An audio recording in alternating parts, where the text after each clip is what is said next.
안녕하세요. 오늘은 컴퓨터가 어떻게 단어의 의미를 이해하는지 좀 깊게 파헤쳐 보려고 합니다. 네, 반갑습니다. 저희가 오늘 볼 자료가 워드 임베딩, 언어의 의미 지도인데요.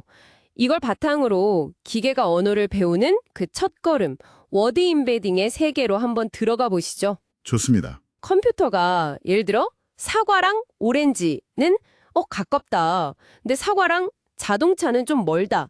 이렇게 느끼게 만드는 비밀 궁금하지 않으신가요? 네, 맞아요. 그게 핵심 질문이죠.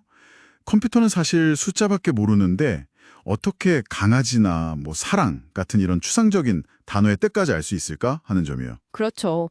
그냥 단어의 번호만 1번, 2번 이렇게 매겨서는 안 될 것 같은데요. 네, 전혀 안 되죠. 단순히 번호만 붙이는 걸로는 단어들 사이의 어떤 의미 관계나 유사성 같은 걸 전혀 파악할 수가 없어요.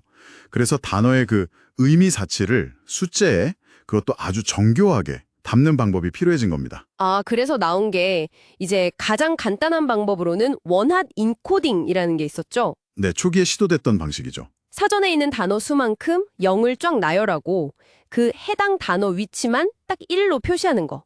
예를 들어 단어가 10,000개다. 이러면 강아지는 00 점점점 1 점점점 0 이런 식이 되는 거죠. 맞습니다.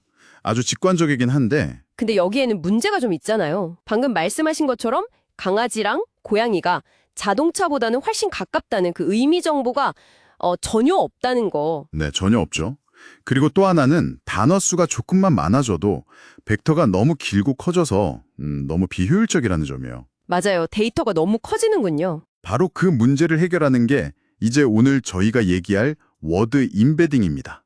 아하, 각 단어를 훨씬 낮은 차원에 예를 들면 한 100차원이나 300차원 정도의 어떤 실수값들로 이루어진 벡터, 그러니까 다차원 공간 속 좌표로 표현하는 거죠. 그러니까 훨씬 압축된 정보네요. 네, 그렇죠. 예를 들어 강아지는 아까 그 길고 0만 많던 벡터 대신에 0.2, 0.8, 마이너스 0.4 같은 이런 식의 짧은 벡터로 표현되는 거예요. 중요한 건 이 벡터들이 만들어내는 그 가상의 단어 지도. 그러니까 의미 공간 위에서 의미가 비슷한 단어들, 강아지랑 고양이 같은 단어들은 서로 아주 가까운 거리에 위치하게 된다는 점입니다.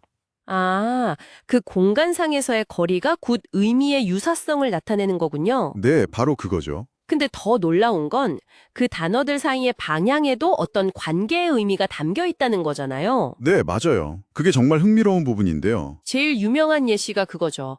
왕이라는 좌표에서 남자라는 방향성을 가진 벡터를 빼고 여자 방향 벡터를 더하면 여왕의 좌표랑 거의 비슷해진다는 거. 네, 그렇죠. king, man 플러스 woman 이퀄 queen.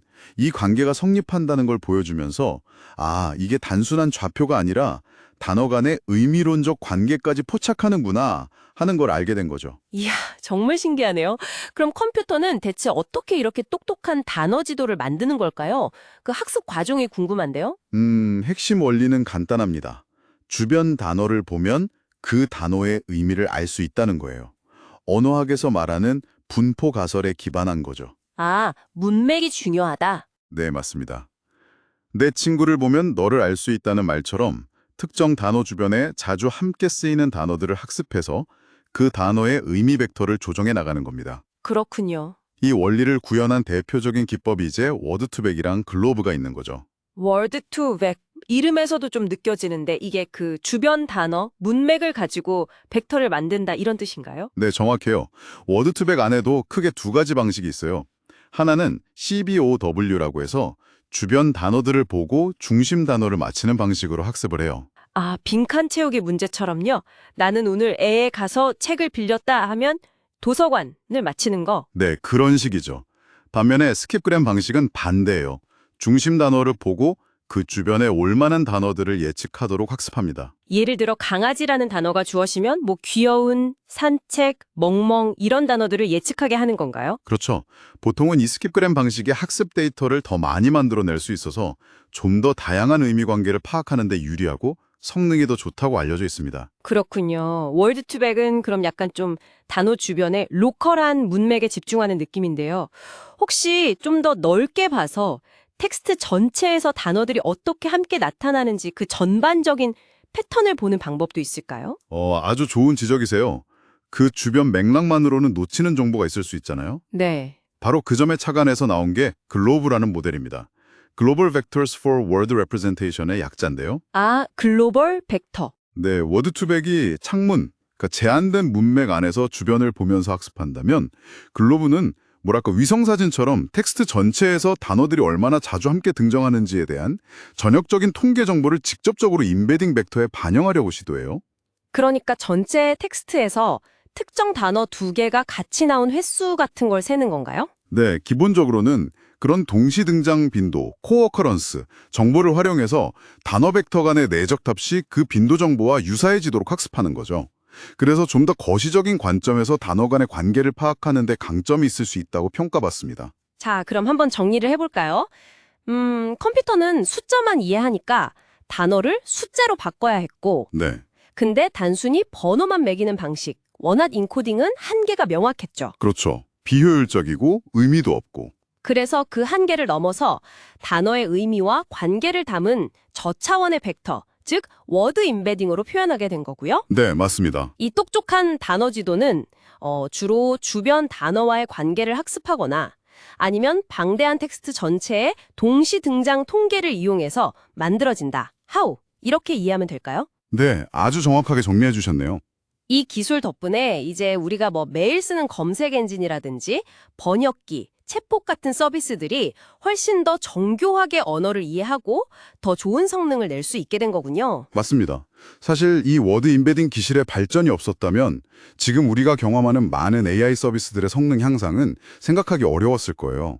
기계 번역 품질이 정말 비약적으로 좋아졌고 검색 결과도 훨씬 더 관련성 높은 것들을 보여주기랬죠. 그렇군요. 근데 여기서 한 가지 더 생각해 볼 점을 좀 던져드리고 싶어요. 네, 어떤 점일까요? 지금 우리가 이야기한 워드 임베딩은 결국 인간이 만들어낸 방대한 텍스트 데이터를 학습해서 만들어줍니다. 그렇죠? 네, 그렇죠. 과거의 데이터죠. 그렇다면 우리 사회나 우리가 쓰는 언어 속에 알게 모르게 존재하는 어떤 편견이나 고정관념 같은 것들까지도 이 AI 모델들이 무비판적으로 학습하고 심지어 증폭시킬 가능성은 없을까요? 아, 충분히 그럴 수 있겠네요. 데이터 자체가 편향되어 있다면. 네, 데이터가 결국 AI의 이해를 형성하는 거니까요. 이 데이터와 AI의 관계, 그리고 그 안에 숨어 있을지 모를 편견의 문제에 대해서 한번 좀 고민해 보시면 좋겠습니다. 네, AI 윤리와도 직결되는 아주 중요한 문제인 것 같습니다. 오늘 워드 임베딩에 대한 기쁜 이야기 정말 잘 들었습니다. 감사합니다.